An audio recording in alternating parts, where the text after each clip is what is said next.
Tehniskā apskate. Tā ir lieta, ko atceramies tikai reizi gadā.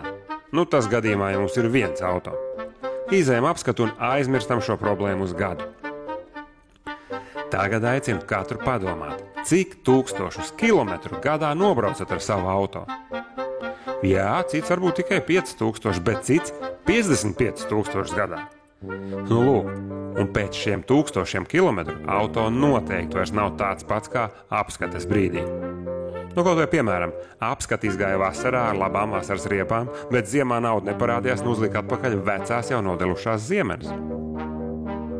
Tā kā jau pērnā gada beigās sāka pieaugt satiksmes negadījumu skaits, kā viens no risinājumiem bija uzsākt automobīļa tehniskā stāvokļa kontroli uz ceļa. Mašīnai tā kārtībā jābūt visu laiku, nevis tikai vienreiz gadā apskatē.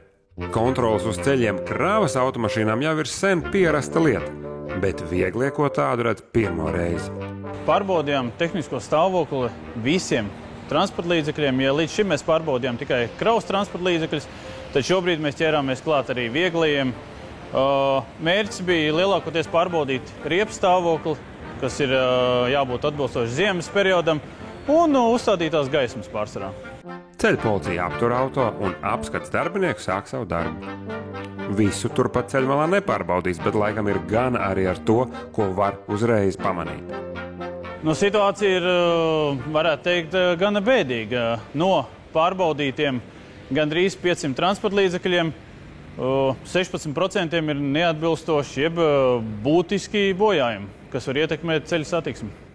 Skaidrs, ka tādi viltotie ksenoni jau sen ir kaitinājuši visus autovadītājus un beidzot ir rasts risinājums, kā ar to cīnīties. Bet apskats laikā ir redzēti arī visādi citādi kuriozi. Kāds grib kauties, kāds grib braukt ar pilnīgi gludām ziemas riepām, bet kādam šķiet arī normāli gāzēt ar piekabi bez viena riteņa.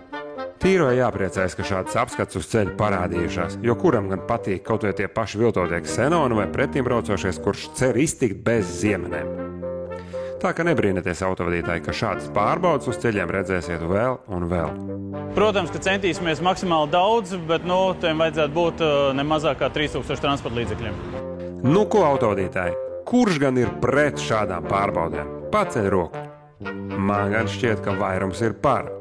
Domāju, ka šis pasākums pavisam labi izdosies, ja ceļu policijai neapniks tajā piedalīties.